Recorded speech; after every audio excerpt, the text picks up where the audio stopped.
राष्ट्रीय ओबीसी महासंघाचे राष्ट्रीय अध्यक्ष डॉक्टर बबनराव तायवाडे सर आपल्यासोबत आहे. सर, मंत्री छगन भुजबळ यांनी जो राजीनामा दिला त्यावर आजच्या मंत्रिमंडळ बैठकीत चर्चा होण्याची शक्यता आहे.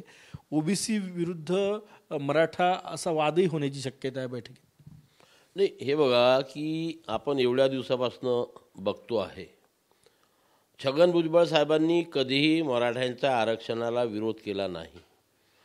त्यांचं आणि सर्वच ओबीसी नेत्यांचं एकच म्हणणं आहे की मराठा समाजाला नक्कीच आरक्षण मिळालं पाहिजे, परंतु आमच्या ओबीसीच्या 27% आरक्षणातनं नाही, आमच्या ओबीसीच्या 27% आरक्षणाला कुठल्याही प्रकारचा धक्का लागता कामा नाही. ही त्यांची सुरुवातीपासून भूमिका, आमची तीच भूमिका आहे, वडेट्टीवार साहेबांची तीच भूमिका आहे, सर्वांची तीच भूमिका. आणि मग त्यांनी वेगळं काय केलं? त्यांच्यावर जर कोणी आरोप प्रत्यारोप करत असतील आणि त्यांना उत्तर ते देत असतील तर त्यामुळे कुठलंही वावगं काम त्यांनी केलेलं नाही. प्रत्येक व्यक्तीला आपल्या समाजाचं हितरक्षण करण्याचं, संविधानिक अधिकाराचं जतन करण्याचा अधिकार आहे आणि त्या अधिकाराचा वापर करून समाजामध्ये जनजागृती करून त्यांच्यावरती ज्या टीकाटिप्पणी केली जातात त्याला जर ते प्रतिउत्तर देत असेल तर ते कुठल्याही प्रकारचं गैरकृत्य ठरत नाही. आणि त्यामुळे मंत्रिमंडळामध्ये कितीही चर्चा झाली तरी मला हे वाटत नाही की मंत्रिमंडळामध्ये त्यांच्या राजीनाम्याचा निर्णय होईल.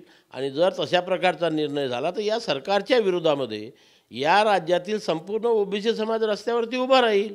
शेवटी ते ओबीसी समाजाचे नेते आहेत हे आम्ही एकमुखीने मान्य केलेलं आहे, त्याच्याबद्दल कुठेही वाद नाही. आणि त्यांनी एवढ्या दिवसाच्या याच्यामध्ये मराठा समाजाबद्दल जर कुठे चुकीचं बोललं असेल, विरुद्ध बोललं असेल तर कुणी दाखवून द्यावं.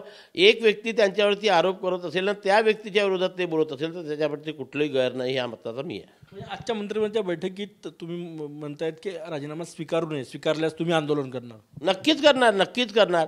संपूर्ण महाराष्ट्रांनी भुजबळ साहेबांना ओबीसीचे एकमेव नेते म्हणून मान्य केलेलं आहे. आम्ही नेहमी म्हणतो घरामध्ये 5 भाऊ असतील, 5 भावामध्ये थोडेसे मतभेद असू शकतात पण मनभेद नसतात. एका कुठल्याही भावावरती एक कुठली आच आली तर तेव्हा संपूर्ण कुटुंब त्याच्या पाठीमागे उभं राहतं. त्याचप्रकारे भुजबळ साहेबावर कुठल्याही प्रकारची आच येत आहे हे ज्या दिवशी या ओबीसी समाजाच्या लक्षात येईल आम्ही सर्व ताकदीनिशी भुजबळ साहेबांच्या पाठीमागे उभे राहू. भुजबळ साहेबांनी परवाच्या भाषणात म्हटलं की नाभिक समाजाने जर वेळ पडली तर बहिष्कार घालावा, मराठ्यांची भादरू नये असा शब्दप्रयोग त्यांनी केला. म्हणजे कटिंग करू नये बा, त्याच्यावर बहिष्कार घालावा. नाही, आता असं आहे की ते त्यांचं भाषणामध्ये ते बोलून गेले. असं खरं म्हणजे असं एखाद्या समाजाला अशा प्रकारचं आव्हान करणं त्या मताचा मी नाही आहे, मला पण ते हे नाही वाटलं. परंतु एखाद्या वेळेस भाषण करताना आवेशामध्ये कुठला शब्द निघून जातो त्याचा कोणी चुकीचा अर्थ काढू नये. जरांगे पाटील पुन्हा आक्रमक आहे, पत्रकार परिषद घेऊन ते पुन्हा आंदोलनाचा इशारा देत आहेत. ओबीसीतूनच आरक्षण हवं आहे, हे सगळे मागणी.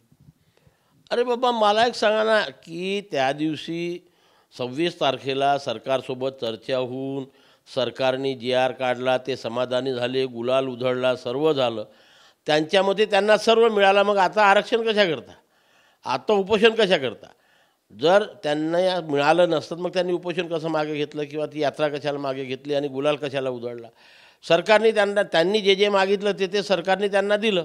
आता त्यांना वाटत असेल की नाही आम्हाला नाही मिळालं तर पुन्हा ते म्हणतील तो त्यांचा मार्ग आहे आंदोलन करण्याचा. पण एक दिवस गुलाल उधळायचा आणि नंतर म्हणायचं का नाही आम्ही पुन्हा आंदोलन करतो. सरकारने जो 26 तारखेचा अध्यादेश काढलेला आहे की आपण ज्याला प्रस्तावित राजपत्र म्हणू, 17 तारखेपर्यंत ऑब्जेक्शन नोंदवायचे आहे. 17 तारखेपर्यंत सरकार काही करू शकत नाही. आणि जर ते त्याविषयी समाधानी नसते, रात्री चर्चा करून ते काढण्यात आलेलं आहे, तर मग आंदोलन कशाला मागे? म्हणजे वारंवार दर 10 दिवसांनी भूमिका बदलावायची आणि समाजाला आणि सरकारला दोघांनाही अडचणीत आणायचं, मला वाटतं हे सतत काम त्यांच्यातर्फे सुरू आहे. शेवटचा प्रश्न, आज मंत्रिमंडळाची बैठक आहे, काय अपेक्षा आहे तुमची? ओबीसींसाठी काही निर्णय व्हावा किंवा ओबीसींच्या विरोधात कुठला निर्णय सरकारने घेऊ नये?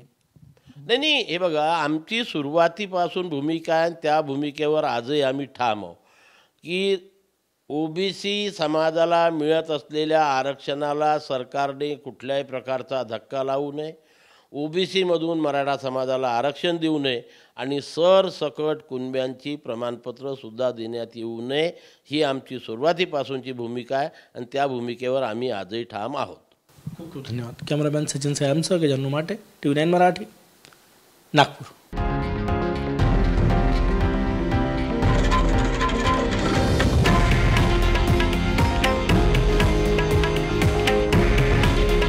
हे आहे देशातील नंबर 1 न्यूज नेटवर्क आणि आपण पाहत आहात TV9 मराठी. काळजी तुमची, हित महाराष्ट्राचं.